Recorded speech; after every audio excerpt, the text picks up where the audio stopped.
কি কি পাইছেন আপনারা? ফাইজলামি? হ্যাঁ, যে ইন্টারনেট আমি আমার পয়সায় কিনছি সেই ইন্টারনেট আপনি আপনার আপনার সিদ্ধান্তে বন্ধ করে দিবেন? এতই সোজা? তাহলে একটা কাজ করেন, এই যে আমাদের হাতে যে মোবাইলগুলো আছে, মোবাইলগুলো নিয়ে যান, মোবাইলগুলো আপনারা রাইখা দেন। আপনারা কাহিনীটা শুরু করছেন অনেকটা এরকম যে ছোটবেলায় এলাকায় কিছু বড় ভাই ব্রাদারে দেখতাম যাদের নিজস্ব ব্যাট ছিল, বল ছিল, ফুটবল ছিল। তো ওরা যখন খেলায় পারতো না, কিংবা ও যখন ব্যাটিং করতে যে আউট হয়ে যেত, ওর নিজের ব্যাট বল লইয়া বাসায় চলে যেত যে না আমি আর খেলবো না। ঠিক আছে, ওই অবস্থায় শুরু করছেন। এইভাবে করে কোনো কিছু হবে না, এইভাবে করে কোনো কিছু হয় না। আপনি যেহেতু ভুল করছেন, একের পর এক ভুল করতেই আছেন, করতেই আছেন, করতেই আছেন।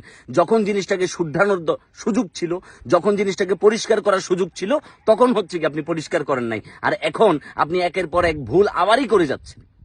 এভাবেই ইন্টারনেট, ওয়াইফাই, এত কিছু বন্ধ করে কয়দিন এমনি করে থামায় রাখতে পারবেন? এই যে সাধারণ মানুষ যে নাইমা গেছে, এই যে সাধারণ ছাত্র জনতা যে নাইমা গেছে, তারা তাদের অধিকার চাচ্ছে, তারা সুন্দর করে বাংলাদেশে থাকতে চাচ্ছে, তারা বাংলাদেশে বাঁচতে চাচ্ছে, তারা তাদের নাগরিক অধিকার চাইছে। নাগরিক অধিকার চাওয়া তো কোনো দোষের কিছু না, নাগরিক অধিকার চাওয়া তো কোনো ভুলের কিছু না, দেশটাকে সংস্কার করতে চাওয়া তো দোষের কিছু না।